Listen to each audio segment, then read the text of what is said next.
Hi guys, and welcome back to my channel, or hello if you are new here today. In today's true crime video, we will be diving into a case that is very well known as the Slenderman stabbing. Have you guys heard of this case? It's quite a well-known case in the USA. It did make international headlines at one point, so it is a pretty well-known case all around the world, I'm pretty sure. I have definitely heard of this case before, and I knew that I wanted to cover it on my channel and share it with all of you that maybe haven't heard it or you guys want to hear it from someone else. I just want to say, as I always do, I am in no way a professional. I don't work in any areas of crime investigation or law. I just simply like to review and talk about different crime cases from all over the world, and all this information is from online sources that are available to you guys and the general public. No disrespect is ever intended towards anyone I may mention in this video or any of my other videos on my YouTube channel for that fact. So with that all being said, let's just dive on into the Slenderman stabbing case. So, the Slenderman stabbing case. Let's say it one more time. Who was involved and who is the Slenderman? Firstly, let's introduce the main people that are involved in this case. So first up, we have 12-year-old Anissa Weier,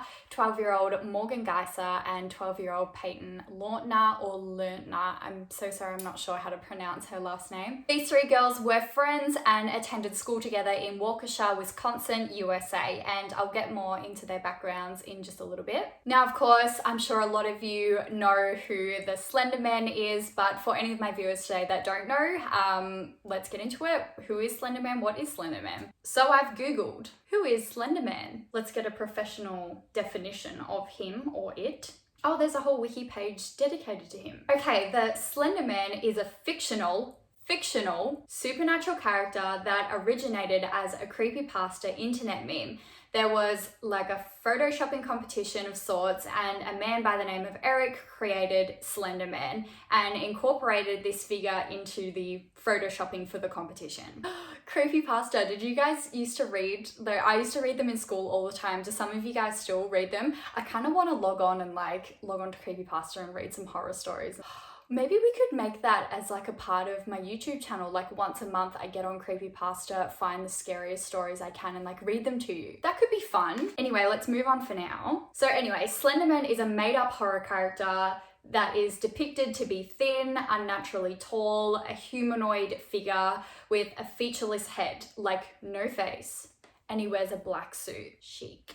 We used to play the Slenderman game on our computers at school, and it was like this game, and you'd be in the woods and you'd be walking around and it was really dark and you had to collect these clues before Slenderman got you. And the further you advanced in the game, like the more clues you got, the harder it got.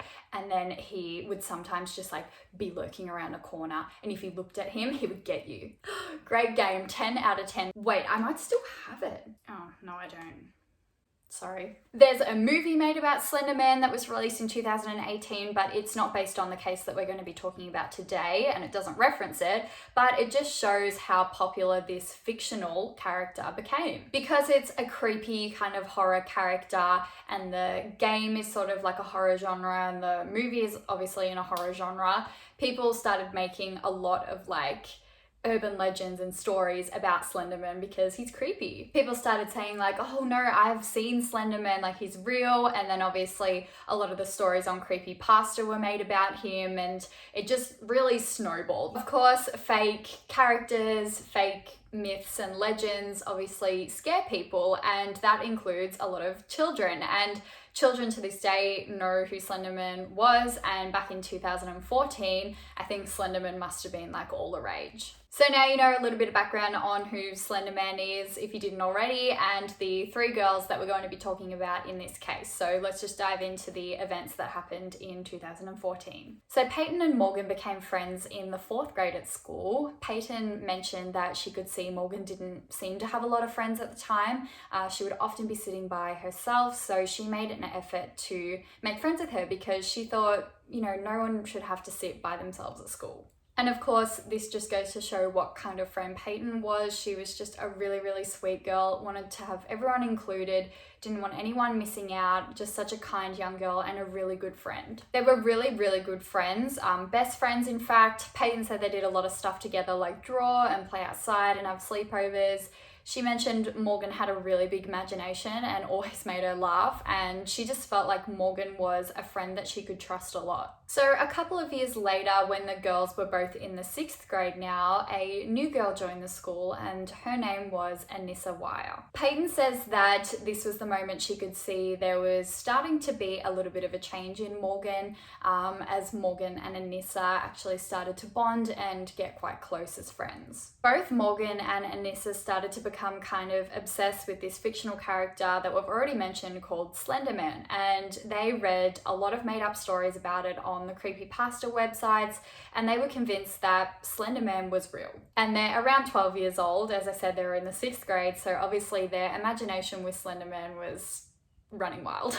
Morgan would always talk to Peyton about the Slender Man. She was convinced, as we already said, that he was real, not a fictional character. And Peyton didn't really like it. It creeped her out a lot. She didn't like hearing about it. She was not into that horror genre, reading about Slenderman. She really didn't care. And she actually went home to her mum saying, "Mum, is this Slenderman person real? Because my friend Morgan and my other friend Anissa continue to talk about him." Peyton's mother assured Peyton that Slenderman was not real. It was just a fictional character made up online, and that she didn't need to be involved in that part of Morgan and Anissa's life. Peyton wasn't the biggest fan of Anissa from the get-go, and she always felt like Anissa didn't really like her either. I think we can put that down to Anissa was a little bit jealous of her and Morgan's previous relationship and friendship, because she was the new kid that had come in. It seems as though maybe Anissa wanted Morgan all to herself, and especially because they bonded a lot over their Slenderman fantasy type of thing. Peyton said that it was Anissa who was really convincing Morgan that this Slenderman character was real, and she soon realized that Morgan and Anissa were actually quite a toxic duo together, and she didn't really want to be a part of the friendship trio anymore. It just wasn't for her. Peyton was completely accepting of Morgan and Anissa's interest in the Slenderman. She totally respected that. She was like, "You do you, but it scares me and I don't really like it, so I think I'm gonna, eject myself from the situation." She had thought about terminating her friendship with the girls for a little while on and off, but she just thought she didn't want to be rude. She was happy to just put up with it for now. So the day was May 30th, 2014 in Waukesha, Wisconsin. All three girls had planned to celebrate Morgan's 12th birthday. There was a roller skating rink in town called Skateland, and on Friday nights they would actually put on food, like free pizza and things like that for the kids in the community to come down and have a free dinner and skate. So the three girls went to celebrate Morgan's 12th birthday by going down to Skateland, having some pizza and dinner, and then skate for a couple of hours. All the girls were excited, but Peyton in particular was super, super excited for this. She'd been waiting to go to Skateland with her friends to celebrate the birthday for weeks and weeks now. She couldn't wait. So after they'd finished up eating and skating at the rink, all three girls headed back to Morgan's house to continue her birthday celebrations with a sleepover. Morgan's mother later said in an interview that there was nothing out of the ordinary going on in the house that night. All three girls just went up to Morgan's room and they were playing with her toys and her dolls. And then they just went to bed as usual. So the next day rolls around and Peyton wakes up in the morning and realizes that Morgan and Anissa are not asleep in the room with her. So she sort of gets up and thinks, "Oh, where are they? I'll go find them." She walks downstairs and realizes that Morgan and Anissa are playing on the computer together, probably looking up creepypasta stories about Slenderman. So the girls are sitting downstairs together thinking about what they should do for the day, and Morgan suggests that maybe all three of them could go for a walk to the local park. In the same interview I talked about earlier, Morgan's mother actually said that her and her partner or her husband were actually very strict with Morgan, and they wouldn't usually let her walk to the park without an adult supervision. However, they just thought, you know what, it's still Morgan's birthday celebration. She's with two friends. It's a special occasion. We'll let them go to the park, just the girls, with no adults this time. So she gave them the green flag and off they went to the park. So the girls arrived to the park on foot, and shortly after, Anissa suggests that they should play a game, they should play hide and seek, and this just seemed pretty normal. I mean, they were 12-year-old girls. That's very normal. So the trio agree on hide and seek, and when they begin the game, Anissa tells Peyton to get on the ground and cover herself in like sticks and branches to basically hide herself. Peyton didn't think anything of it and got on the ground. Suddenly, out of absolutely nowhere at all, Morgan pulls a very large kitchen knife out of a backpack that she'd been carrying and proceeds to stab her best friend Peyton over and over and over again while she's on the ground. Peyton says that she can't remember much of that part of the incident, the actual stabbing. She says that her body sort of went into shock and she couldn't really feel much, but she obviously knew something was wrong and she was just extremely confused as to why her friend was stabbing her. Peyton remembers the girls telling her to lie down on the ground because it would slow the bleeding, and then they proceeded to say they were going to go get help for Peyton and for her to wait there, which is just so twisted. Like, you just stabbed your best friend and now you're telling her that you're going to go get help for her. Peyton knew that they were not going to go get help. They were basically just fleeing the scene and they were going to leave her there. She said that she was having trouble breathing and that her vision was going in and out, and Peyton had suffered multiple stab wounds to her chest, her arms, her abdomen, but somehow she managed to get up, crawl and stagger out of the woods to a nearby track that was actually called Big Bend Road. She then says that she was quite exhausted and she laid down in this big patch of grass nearby to the road or the track, and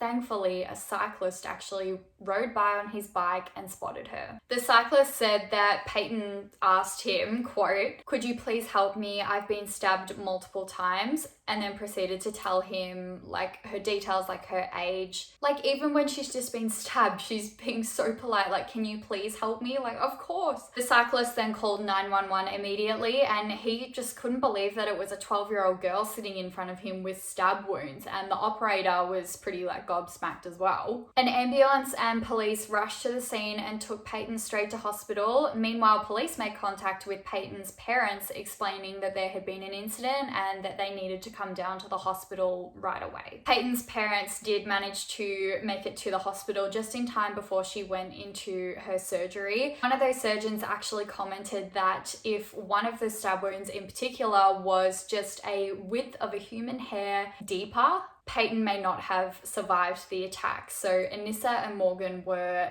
that close to taking her life. Luckily, before they took Peyton away in the ambulance, the police actually managed to ask Peyton, you know, "Who did this to you?" Peyton then responded saying that it was her friend Morgan. I'm not sure if she mentioned Anissa as well, but obviously the police could tell that there was no one in sight and her friend Morgan and Anissa had fled the scene. The police then end up on Morgan and Anissa's parents' front doorsteps, and they're asking them, you know, "Have you seen your children? Where are your daughters?" Morgan's mother said that the last time that she saw her daughter and her friends was when they were walking out of the front door to go to the park, and that's the last that she knew. They continued to question Morgan's mother because they thought that maybe she was hiding the girls in her house, but in reality she just absolutely had no idea what was going on. Anissa's parents went through the same thing with the police. The authorities wouldn't tell them what had actually happened, but they just said that there was an incident at the park and Anissa was missing. So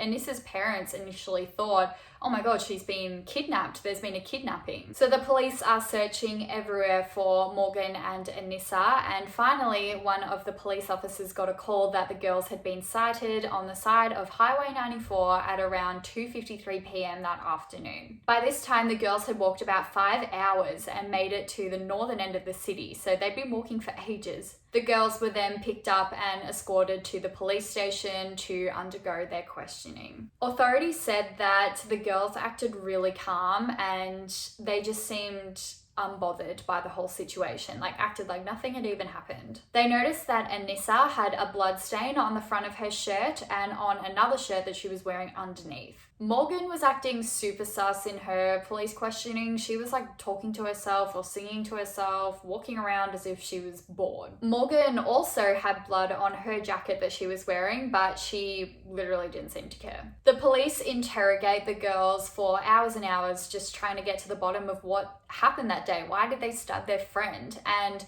I'm gonna leave some links to the police interviews in the description box so you guys can watch them. If you guys do watch them, they actually refer to Peyton as Bella. Bella is just a nickname for Peyton. I don't know where that stems from, if it's just them two that call Peyton Bella, or if lots of people call Peyton Bella, but just so you're not confused, Peyton is Bella. The girls didn't deny what they had done. They were pretty upfront about it in the end, but just talked about it in such a casual way. And I don't think police were ready to hear the explanation for why the girls carried out this attack on Peyton. So in Morgan's police interview, they asked her, had you planned this, attack earlier than today? Morgan says that yes, it was premeditated and that they had been thinking about it for actually quite a while. And Morgan said that Anissa told her that they had to do this to Peyton or else this man would kill their families. When questioned on who this man was, Morgan just replied saying that he was just a man. She didn't know him, but Anissa knew him. So in Anissa's interview, the same questions are coming up, and eventually the topic of Slenderman comes up and is starting to be discussed. Anissa explains to the detective in the interview that there is this website called Creepypasta, and it's where a whole bunch of horror stories are uploaded and they're purposely meant to scare you. And there's this one story in particular called Slenderman. The detectives ask the girls, who is Slenderman? What are you talking about? And the girls explain to them that he's a tall, faceless man that preys on children. Anissa was full getting into the explanation of Slenderman when the police were asking her.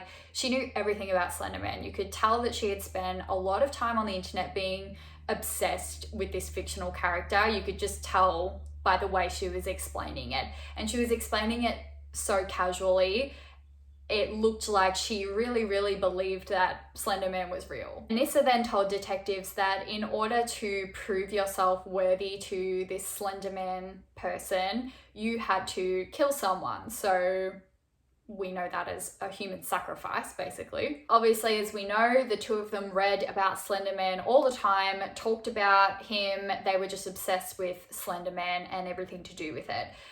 So apparently, Anissa said that Morgan told her that they needed to kill Peyton in order to prove themselves worthy to Slenderman.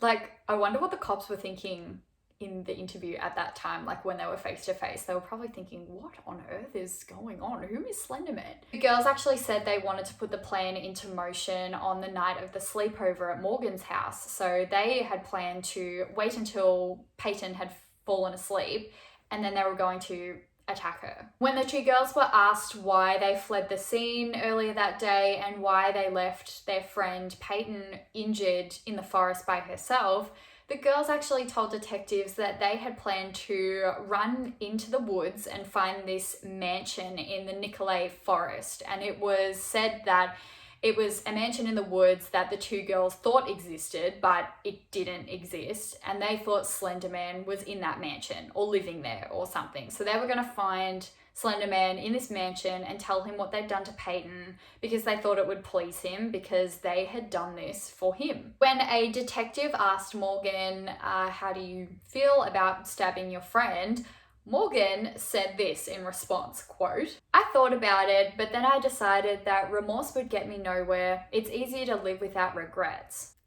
Golly, no remorse at all, clearly. So after this, Morgan was charged with attempted first-degree homicide and Anissa was charged with attempted second-degree homicide, and both girls were actually going to be tried as adults due to the severity of their crime, even though they were only 12 years old. In 2017, Anissa pleaded guilty to being a party to attempted second-degree homicide, but the jury found her not guilty by reason of mental illness or defect. She was then sentenced to 25 years to life and would be treated at a state psychiatric unit. Morgan, on the other hand, ended up taking a plea deal where she would not go to trial, but she would be evaluated by a psychiatrist to then see how long she would be locked up in a psychiatric hospital for. It was then found that Morgan actually suffered from schizophrenia and she was diagnosed with that. And just a side note, her dad actually was diagnosed with schizophrenia as well. I'm no medical expert or anything, but I do know and have read multiple times that symptoms of schizophrenia sometimes don't come to light in a person until they are in their more later teenage years. Obviously, this probably isn't the case for everyone, but it's just interesting because I wonder if Morgan's parents saw any onset of the mental illness in Morgan, since her father suffers from the illness. So it's just interesting to wonder whether Morgan's parents had a feeling that she also might be diagnosed with schizophrenia before she was actually diagnosed by the psychiatrist. Morgan was then sentenced to 40 years at a state psychiatric institute. So Morgan is still locked up. However, Anissa submitted a letter in March this year, 2021, expressing her remorse for what she had done, and she's actually 19 years old now. She said that she wished to be released from the mental institution, stating, quote, "I hate my actions May 31st. I have exhausted all resources available to me at Winnebago Mental Health Institution. If I am to become a productive member of society, I need to be part of society." Multiple psychiatrists have examined Anissa and they've all given her the green light to be released. They say that she is no longer a threat to society. And in July this year, so just last month, she was actually granted conditional release from the mental health institution. They're still in the process of making a release plan for her, and she will be checked up on until she's 37 years old to make sure that she's adhering to that plan. Morgan had tried to appeal her sentence in 2020, but she was rejected. So back to our survivor, Peyton. She was actually in hospital making a recovery about a week after the incident had happened, but you'll be glad to know that she has made a full recovery and seems to be doing really well now. She says that she is not angry with Anissa and Morgan because she knows that they would have suffered a lot in the mental health institutions and being locked up for so long. But she does say to any young people that are sort of thinking about maybe terminating a friendship, maybe thinking their friendship group is toxic, to get out before something happens to you. She also expressed concerns about children on the internet and says that parents should definitely sit their kids down and tell them the difference between what is real and what is fake on the internet. And the creepypasta website was actually blocked throughout the Waukesha districts, like the school districts, so people were not, like kids were not allowed to read creepypastas anymore. The creator of Slenderman, Eric, and the creepypasta administrator publicly said that they're deeply saddened by the event and that this does not represent the creepypasta community at all. It's just a literary website for reading purposes and they do not condone murder or satanic rituals. So there we have it. That brings us to the end of the Slenderman stabbing case. What did you guys think of this one? It's clear that children can be manipulated online. You see it nowadays still all the time, it happens. However, to be manipulated by a fictional character and then go ahead and attempt murder on your best friend for this fictional character, like that is just like a whole different section. Be sure to let me know your thoughts on this case down below. Please keep your comments respectful, just in case any family members of victims or perpetrators happen to stumble across this video. Be sure to subscribe if you want to see more true crime from me, and otherwise I hope to see you in my next video. Bye!